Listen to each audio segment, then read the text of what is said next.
Ito ay rated SPG. Striktong patnubay at gabay ng magulang ang kailangan. Maaaring may masiselang tema, lengguwahe, karahasan, sexual, horror o droga na hindi angkop sa mga...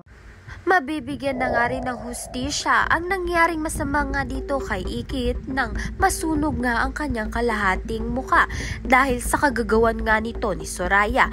Dahil ito ngang si Pia, ang bagong kaibigan nga nito ni Ikit na tutulong nga sa kanya upang magsampa nga ng kaso, hindi nga lang dito kay Soraya, pati na nga rin dito kay Angela. Kaya naman nga't madidiin na nga itong dalawang ito at malaki ang posibilidad na makulong na nga si Soraya at si Angela dahil may malaking ebidensya na ngang hawak itong si Ikit.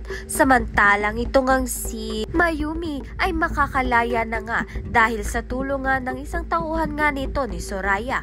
Ngunit makalaya na nga itong si Mayumi ay matutuklasan niya nga na ito ngang si Angela ay kasabwat nga rin ni Soraya dahil nga ay magtiyahin nga silang dalawa. Kaya naman nga't alam na nga ni Mayumi kung sino nga ang sasampahan niya nga ng kaso. At ito ngang si Angela at si Soraya.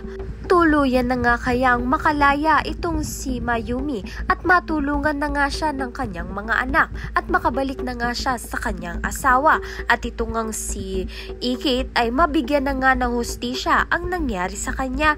Ayan na diba pa ang dapat nating pakaabangan. Maraming salamat sa iyong panonood.